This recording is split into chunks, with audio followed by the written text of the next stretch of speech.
So, here's the question. Would Frieza take this seriously, or would he just, you know, run riot because he can? Hey folks, MasakoX here. This idea is probably one of the most intriguing things that came out of Dragon Ball Super, but it unfortunately never got explored upon since there was a tournament of power to run, and the writers of Super left it hanging on us. That being the idea of Frieza accepting the offer from Universe 9, and then going on his own gangstar mission to bring down the upper echelons of the multiverse in his own way. Undermining. That would have been remarkable to see Frieza do, but we never got it. But here, we shall at least explore the notion of what might have happened had Frieza accepted the role of destroyer from the likes of Sidra and Ro. And honestly, seeing Ro squirm some more under Frieza's boot, that brings me nothing but joy. In the last part, we had the beginnings of this idea come to the fore, with Frieza being taken over to Universe 9, leaving Goku for dust in his own personal battle with Hakai energy.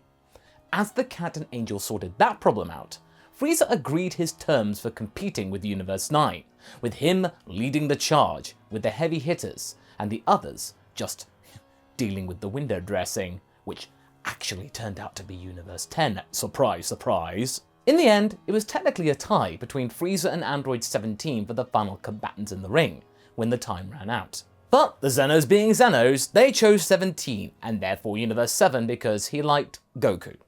And if you think that's a stupid means of choosing, then it ain't my fault. Go back to the anime and see how the Omni Kings dealt with things. There, you'll understand what I did, and that there is logic in what I say. With Frieza sticking to the terms of his agreement, Sidra trained Frieza in the arts of becoming a destroyer, and in just 2 months, thanks to Frieza's innate traits, he became the successful destroyer for Universe 9, the newest such thing in quite some time. Centuries, in fact. How will Frieza deal with this particular chestnut? Well, let's wrap things up. I told you it'd be a short one. It had been a few days since Frieza was initiated into the role of Universe 9's destroyer. Sidra had stuck around a bit to ensure that his candidate had seen everything there was to know, understood everything that was expected of him. And Ro? Well, Ro was bracing himself for what was about to head in his direction, and it weren't going to be good. When Sidra's time was up and he had to head back to the mortal realm, he requested but one thing from Frieza.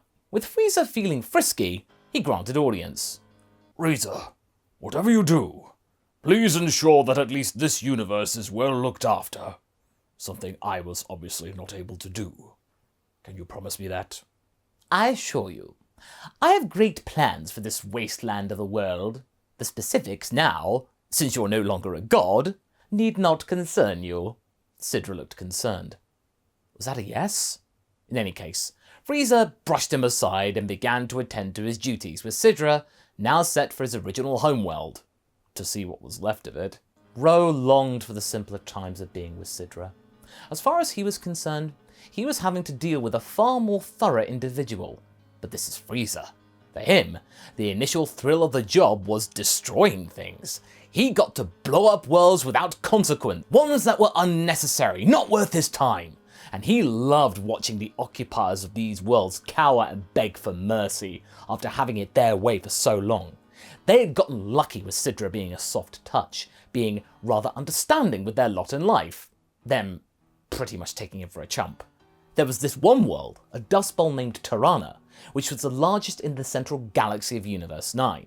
It had been left to squalor for centuries, but the one thing that had kept it around for so long was the fact that Sidra noted that the mortals heavily relied on its natural resources, which had been gutted from the planet itself, stored in warehouses, and constantly being shipped out to different parts of the galaxy and beyond, sustaining everything else. The King of Tirana was able to strong-arm Sidra, and this made him feel invincible. He was able to manipulate the gods. Well, not this one, mate. On first encounter, the king was reckoning that this Lord Frieza would be just as much of a pushover. But that thought lasted for all of 2 seconds. Frieza could clearly tell those who were being too smart for their own good, or too pompous for their own good. this naturally resulting in a horrendous armlock which brought the royal court of Tirana to a screeching halt. Frieza immediately understood the situation and gave the king an ultimatum. Either you pull up your socks and start sustaining your own world first, or you might find yourself in a world of pain, or without a world entirely. I am not like my predecessor, you see. You will not rest until you bend to my whim. I have the power to bring your little game of Monopoly to an abrupt end. Are we clear on that? The king meekly nodded, and with that, Frieza left him to it. But this is Frieza we're talking about. Once he had left the planet with Mahito in tow, he blew up Tirana without so much as a flinch. Mahito was amazed, and also a little perplexed. Lord Frieza, why did you annihilate this world? It's going to cause problems with the galactic economy. Surely you would sense that. It's a message, my friend. A message to worlds that they had better not rely on goodwill and forgiveness from myself. If I were to do this to a lesser world, it wouldn't have had the same, impact, as you would say. Mahito nodded and understood. This guy, he was one of action. Very impressive. Mahito liked Frieza a lot. In time, Frieza's plan worked splendidly. This took Frieza aback, actually. That one action was all that it took for other worlds to start consolidating on their realms. But that didn't mean all of them were spared from Frieza's wrath. There were many planets that were far too past the point of saving or looking the other way, and as such, Frieza erased them from existence to Ro's substantial chagrin. Frieza! You can't just go about and destroy planets like this! Have you not considered the ramifications? Frieza didn't seem all that fussed. I have, and I'm afraid that this means that you will have to see to it that these worlds are either replaced with better ones, or that other worlds on the brink need not have to meet such a gruesome end. Surely this is something you are capable of doing, or do I have to erase you too? Mahito looked pensive, but Ro looked triumphant. Ah, Lord Frieza! You forget! That is impossible! Oh? Enlighten me! However, if you mean that it is impossible for me to do such a thing, fear not. I have destroyed countless people in my time before, without regret, so this shall be no different. The bond between you and I, something that Citra neglected to tell you clearly during training. If you kill me, then you die too. The string that binds us together, if broken, will do nothing but bring the entire universe to total expiration. Frieza stopped and turned to Mahito. What? Is this true? The angel sadly nodded. I am afraid it is, my lord. That is the whim of the angelic code. The Supreme Kai and Destroyer are intrinsically connected. A life link. You cannot destroy your way out of this situation. Sadly, he looked pained, as if he would have also welcomed the end of Ro, but Ro was jubilant. You are stuck with me, and if you want me to play ball, then you had better start treating me more nicely than you have done recently. Frieza cursed under his breath, but Mahito had a plan. One day, when Frieza chose to relax in the palace of the Destroyer, Mahito requested to visit his father, the GP, to which Frieza saw no trouble with. Where Mahito went was indeed to the home of the two Zenos, and to meet the Grand Priest.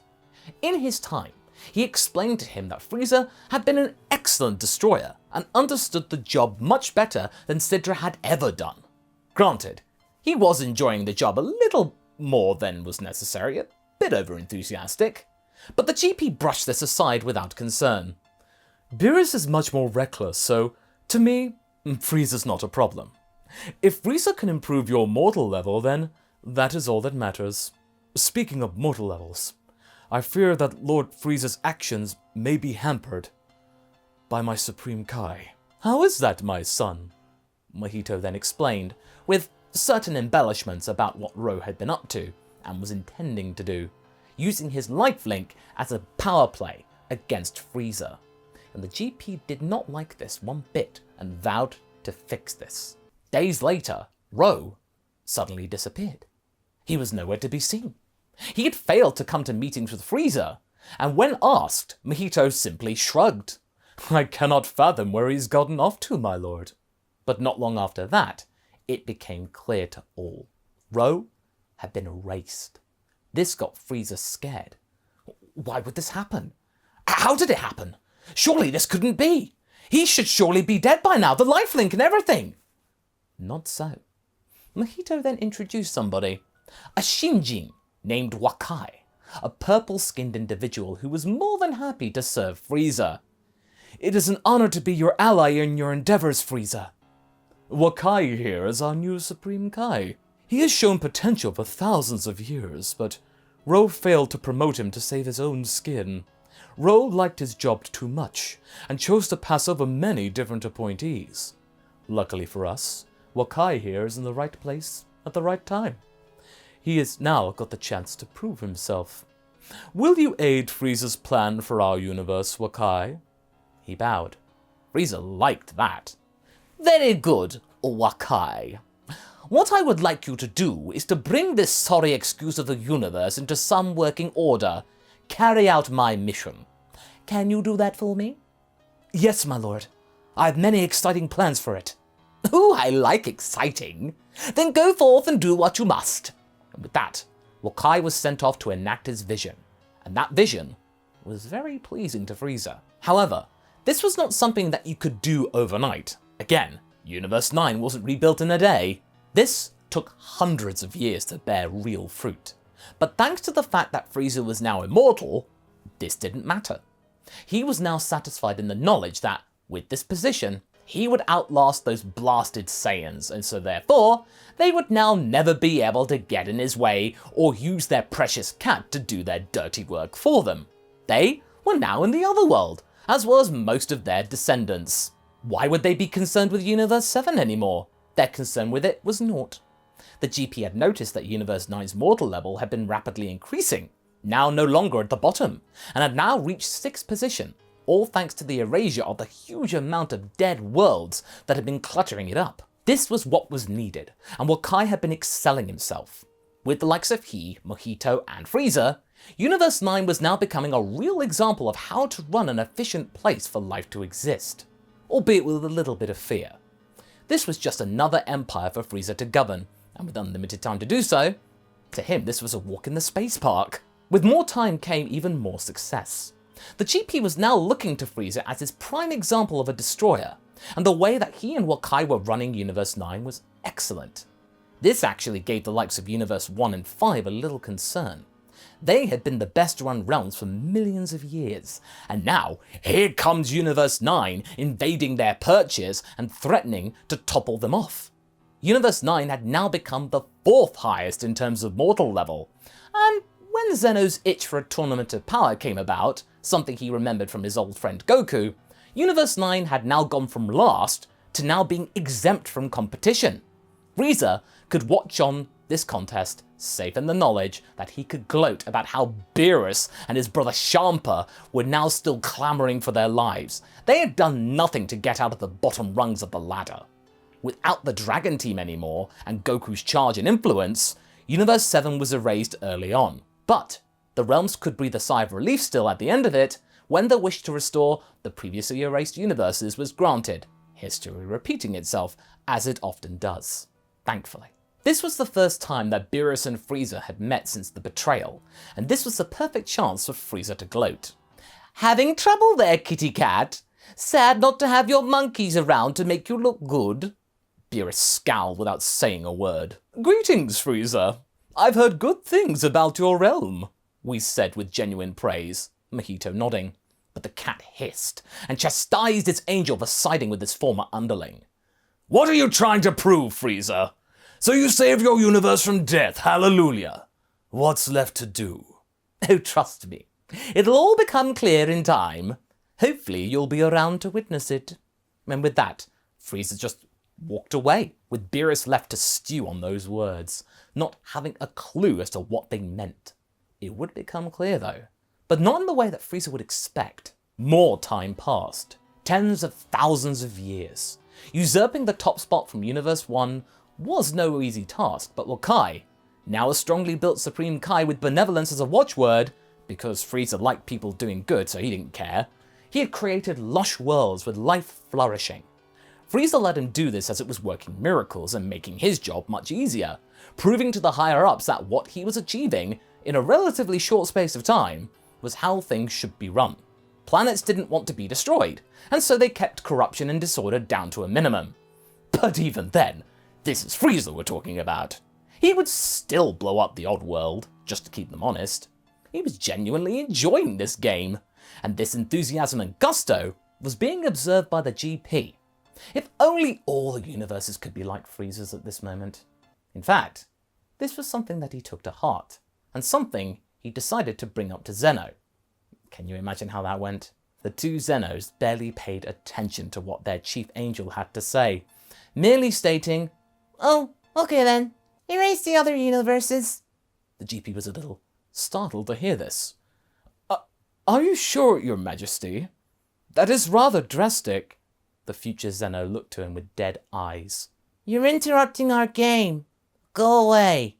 "As you were, my lords." So the GP did what the two Zenos had commanded, and promptly erased the 11 other universes with Zeno's help, leaving only Universe 9 in existence. "Lord Frieza, something unusual is happening.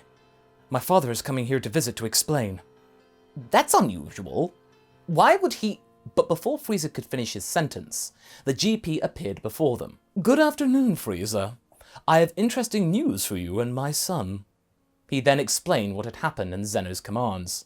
Frieza was left dumbstruck, but internally jubilant. He, without knowing, had done it. He had gotten his own back on Beerus, and sent him to his doom, just like what he had promised himself that he would do. Now he alone was in existence, the sole destroyer left in it, and Mojito, his precious and loyal Mojito, had said the right words in doing so. But now what? This plan was never expected to work so well and so quickly. But then Frieza saw an opening, as he so often does. "Forgive me, my liege," he could barely say this with a straight face, "but how could the Omni King do such a reckless act? This is clearly not good governance." The GP looked to him with an honest expression. "I agree, but that's just how things are." "Surely there's another way," Mojito cottoned on. "Perhaps Lord Frieza might be a suitable fit, father." The GP looked quizzically at his own son and back to Frieza. "Out of the question. How could a mortal run the entire Omniverse?" "But you forget." Frieza stretched his arms out. "I am not a mortal. At least not anymore. I am a heavenly being like yourself in some capacity. You've seen how I've turned things around here. We could perhaps start again. All the universes erased by your king could be brought back, shaped in a similar image to this one. Isn't that what you would want out of life? A place ruled by logic and order, rather than one led by chaos and childish impulses?" The GP thought about this for a moment, and thanked Frieza for his time before leaving. Back at the home of the Zenos, the guards of theirs hadn't turned up for their duties, but they didn't care. They were playing. The GP then entered and informed the Zenos, in his expert way of knowing them, that they could stop doing what they were doing and go out to play. "Play? You're playing right now." "Ah, yes, that is true, my liege, but wouldn't you like to play for eternity, without me getting in the way?" The future Zeno nodded. "I would like that. Let's go. This is boring." "I can fix that for you. Take my hand, you two. I'll take you to your new home, where you can play for the rest of time without ever being interrupted again." The Zenos did so, failing to notice their erasure powers being removed from them when they took the GP's hands, and they were then taken to their new home, out of sight, out of mind. Not long after, Frieza was told to go to the central core on the magical jellyfish of everything. The GP had summoned him and informed him that the Zenos had mysteriously abdicated, choosing a life of play rather than ruling. The GP asked for Frieza's hand. "I believe that we could make something truly remarkable, you and I." Frieza was floored. He didn't expect this to be so easy. "Are you sure? Surely my past would have affected your decision." "Ah, yes, true. Your mortal life wasn't the best example of moral character. But that is a mere snapshot of the things you have done since then. You have proven yourself. So now, It is your turn, my king. King? Ooh, that was good. With that, Frieza took the GP's hand, and he felt a surge of power coursing through him. He was now the king of everything. He, King Frieza. Oh, that was good. Mojito bowed, and Wakai looked on in awe. After that, Frieza and the GP got to work. And instead of erasing further worlds, he and the GP set about making 11 new universes, each different from their previous outing, and from there, they built them from Universe 9's template. Here, Frieza had gotten what he truly wanted: to bring down the state of rule of the current Omniverse from within that had frustrated him, show Beerus up, and now he could show how reality should be run. He would be fair, but tough, like his father, ruling with logic and a mild sense of fear, instead of pure chaos like he did around the time of Planet Vegeta's destruction. He himself said, "Gods should be feared." And that's where we end things. So what did you folks think? Did you find Frieza's path to power interesting? Did it make sense to you how he could get under the angel's skin like this? Leave a comment below and let's get this discussion going. And I will see you in the next video. Catch you later!